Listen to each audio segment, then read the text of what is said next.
This show is brought to you in part by Old World Pizza featuring Fat Ricky's with store locations in Romeoville, Shorewood, and Orland Park. Great food, great service. Visit a location near you today where you're treated like an all-star every day.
Hey, it's the Rooster, Bobby Leach, SouthwestSportsNest.com, coming to you live for Cheap Seats. Yes, Cheap Seats, alongside my partner here, Big Tone, Big Tone. Cheap Seats, are we still on the air? We're still on the air. Holy Toledo. So, hey, the last time we saw you, Tone, you were headed to New York, and we were taking a little bit of a break, for football season, kind of taking a little bit of a lull there. And so tell me, how was New York? New York was fantastic. As you can see, I have my New York Mets hat on. I will never wear a Yankee hat as long as I live. Yankees, no good. Mets, no good too, but you got to take the lesser of two evils. New York was good. New York was real good. I met a friend who turned into my girlfriend. Go figure. Yeah, so enough of the mushy stuff. Let's talk a little bit about your workout routine. I mean, this is the off season, and we're trying to get into shape, and I've been hitting the punching bag a little bit, and starting week 4, I've been going to Charter Fitness on Route 83 and spreading our roots out to Downers Grove a little bit. And I'm walking the treadmill, riding the bike, lifting the weights. I'm not on the free weights yet, but I'm doing the circuits, okay? Then I'm getting my strength back, and I'm getting my cardio. And you know something? The last time I was there, I burned 250 calories. Don't know where it went, but the machine said 250 calories. It went from your belly to your thighs. Okay? Belly to the thighs. All right, he didn't really lose anything. He's talking a bunch of... But anyhow, listen, it's a good thing, though, because we do have to get back into shape. Oh, yeah. We got a lot of big changes here at the Sports Nest. We alluded to some of those changes towards the end of last season, and we talked about our first magazine, which went to press this week. Went to press. Yep, we're at the printer now as we speak. It's called the Prep Report. It'll come out, for April and May. We got an issue for April and May. We also have an issue for June and July, and then it'll come out every month, August to the rest of the year. It's going to cover everything. It'll cover topics on obviously on football, baseball, basketball, softball, badminton, everything that is high school prep athletes, and for that matter, collegiate schools. We will be covering collegiate sports this year with the magazine and some football games. I mean, there's so many changes that are going on in football that we got to get caught up on, and we'll try to squeeze all them in the show. But make sure you look for the Prep Report. That'll be heading out. You'll find it in stores and in schools and restaurants all over the county. So make sure you pick that up and let us know what you think of the magazine, and we'll do our best to improve on it in every issue. But let's get back to Cheap Seats. Let's talk a little bit about football, because there's been a lot that's gone on, even though we've been like two bears in slumber. Coaches changes. Did they get that Manuka coach in? They did get a new Manuka coach, or new coaches at Manuka, Oswego, and Oswego East. Although Manuka and Oswego both saw hired from within and elevated some of their existing staff. Oswego East went out and got the coach from Curry, and he came in.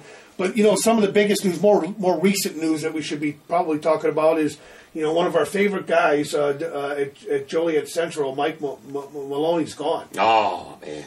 Gone. Gone, huh? We don't even know where he really went He's, yet. I mean, he's gonna coach. He's coaching somewhere. He ain't telling us yet. I know where he went, but we can't disclose that. Nobody can disclose that right now. I mean, he has to wait until an April 10th board meeting, which is next week, where they'll approve his hire in the district, and he's going to be heading up north, out of the area a little bit, to be a head coach of a good football program, and deservedly so. But the hunt is on now for a new coach at Joliet Central. You applying?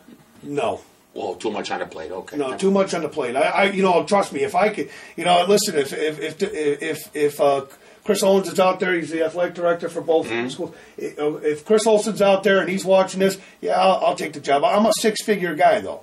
6-figure. 6 figures, right? 6 figures. Not 6 fingers. 6 figures. 6 figures, right? Yeah, you got your summer figure, your spring figure, and your winter figure. Right. So if we want to do anything, coaching wise, it's going to cost some money. But in any event, we're better off on this side of the screen than we are sitting on the sidelines calling the X's and O's.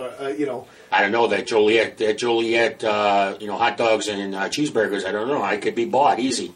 Yeah. Well, in Joliet Central, I mean, first of all, what I loved about Coach Mike is he was always positive. I mean, he went through 2 seasons without a win.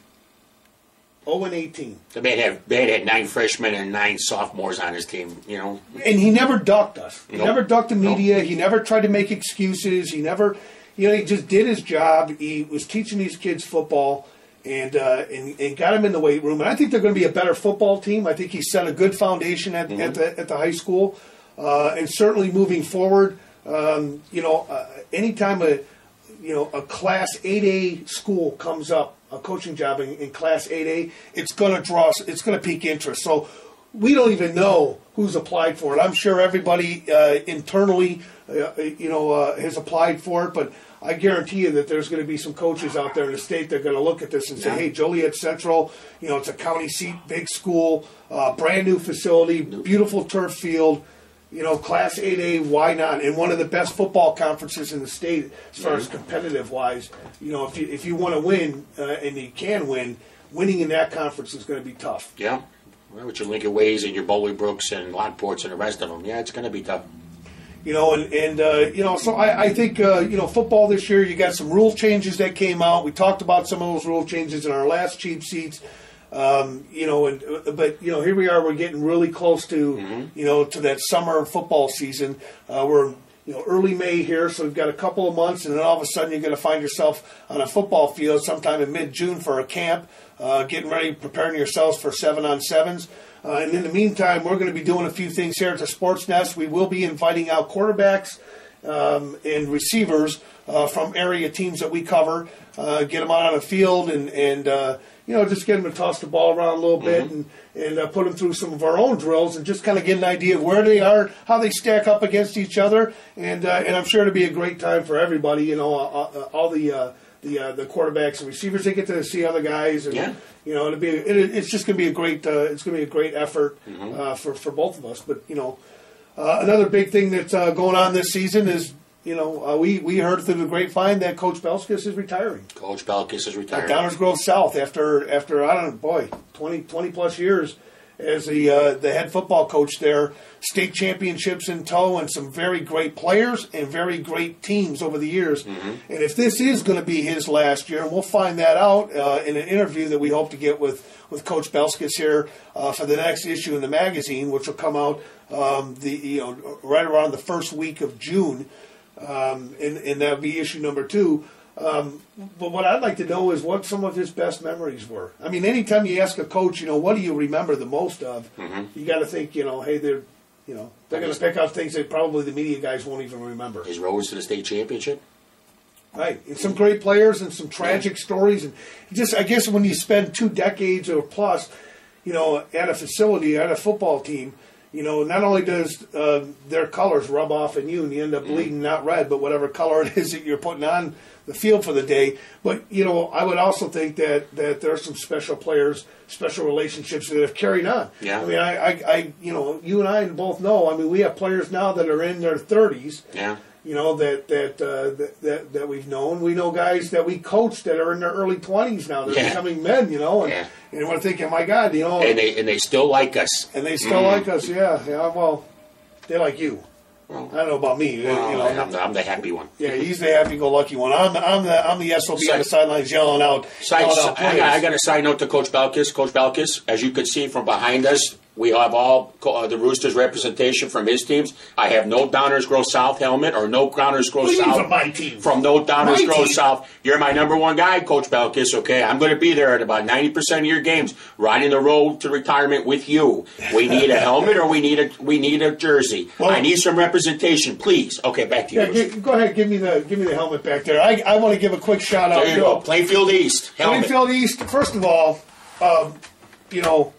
Plainfield East was, head coach there was kind enough to get us a helmet. Plainfield East is now our favorite team. And I got to tell you something. Plainfield East could be a good football team. Yes, they are. Yes, they are. I got to. You'll see this in a report that we do later this week. But again, I visited, their weight room. Met a lot of kids there. Tyler Lancaster. Mr. Rampa is out there. He's going to have a great season this year. And they got some really good football players that are really hitting the weights hard. And they've got a lot of kids that are already getting Division I looks. That's what you got to do. Get those weights. So for Plainfield, and I'm not going to let the cat out of the bag too soon, but I'm going to tell you something. Plainfield East is not a doormat team. Nope. They're a team that's consistently gotten better. And why have they gotten better? Because when I walked into that weight room, they had 50-plus kids in that weight room busting their tails. They're putting the work in. And that's what it comes down to in the offseason. Yeah. There's nothing more disappointing as a writer or as a coach to walk into a weight room sometime in early March or late February and see it empty or see 10 guys in there or 5 guys in there. If you want to know how to win a state championship, it doesn't start in June. It doesn't start in August. It starts in January, and for a lot of kids, it starts in December. Yep. I know that state tournament time runs through Thanksgiving, but once Thanksgiving's over, usually you get a little bit of a break between then and the holidays, take a little bit of time off. But you should be hitting the weights hard. Called dedication in January. I mean, if you're not working hard in January, you won't be working at all in November. You could tell that's a guarantee. You could tell the good teams, the 50-plus kids working their weight rooms, and the bad teams. You can hear the grasshoppers and the grasshoppers chirping. Okay. And I want you to take a look. This one kid. You got to see this video clip. Inside the Plainfield East weight room, and you want to talk about a kid giving his all. He actually puked doing a squat. Here, check this out. Shoot, I'm not lifting you.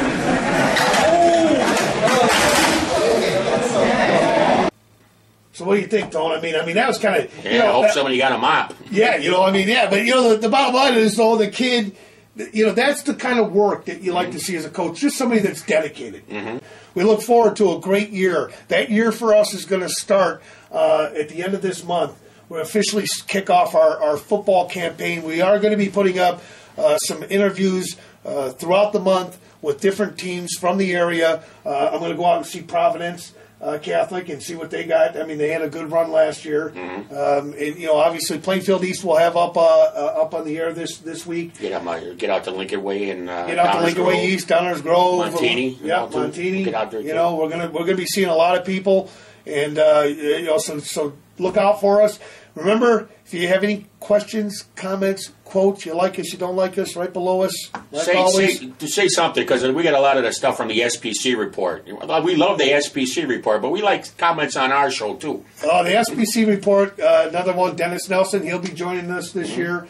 And again, the SBC report, it's www.sbcreport.com for everybody that's in the SBC. Dennis does a great job of getting the stats out there. He has a great historical library. Yes, he does. Yes, he does. And, spent many years as a sports editor in Plainfield, knows that town inside and out, knows the conference inside and out. So another great addition to the Sports Nest and to the magazine. He's actually the editor of the Prep Report for us. So, again, we want to thank you for joining us. We have a lot of news to squeeze into 15 minutes, but we'll start getting it to you now every week from here on out through the end of football season. So Put on your football helmet. Turn on the lights. Turn on the lights. Here we come. Let's get ready to rock. Right? Well, Rooster, let's get ready to rock. We'll catch you next week right here, only on the Cheap Seats.